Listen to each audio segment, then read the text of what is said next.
কখনো যেন এই জাতীয় শক্তি মেইন স্ট্রিম না হতে পারে, আমরা সেই কাজটা করতে পেরেছি, তাদেরকে আমরা মেইন স্ট্রিম হতে দেই নাই।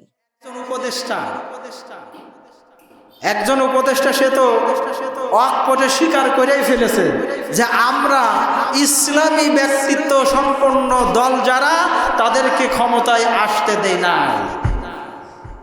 নাউজুবিল্লাহ বলবেন না? আপনি কাদেরকে নিয়ে আশা দেখেছিলেন, কাদেরকে বসাইছিলেন চিন্তা করেছেন?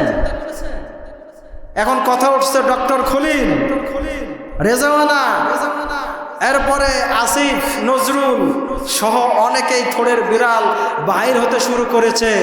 আল্লাহ সত্যকে কখনো গোপন রাখবে নাকি ভাই? এগুলা বলছি আপনারা মনে করতে পারেন হয়তো রাজনৈতিক না, আমরা দেশকে নিয়ে চিন্তা করি, দেশকে নিয়ে ভাবি। আমরা আমাদের মাতৃভূমিকে একটা সুন্দর মাতৃভূমি হিসেবে গড়ার জন্য যে চিন্তা, যে স্বপ্ন দেখি, এই জায়গা থেকে আমরা এই বাস্তব চিত্রগুলো আপনাদেরকে জানাচ্ছি। কথা বোঝেন নাই?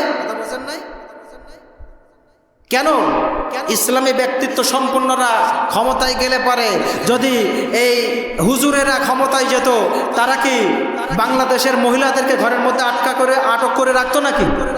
কথা বলে রাখতো? ইসলাম আমাদেরকে শিক্ষা দেয় না। ইসলাম আরো নারীরা যে সমস্যার মধ্যে এখন ভুগছে, ইসলাম ক্ষমতায় আসলে নারীদের আরো বেশি নিরাপত্তা দান করত, নারীরা আরো বেশি নিরাপত্তা লাভ করত। ঠিক কিনা বলেন?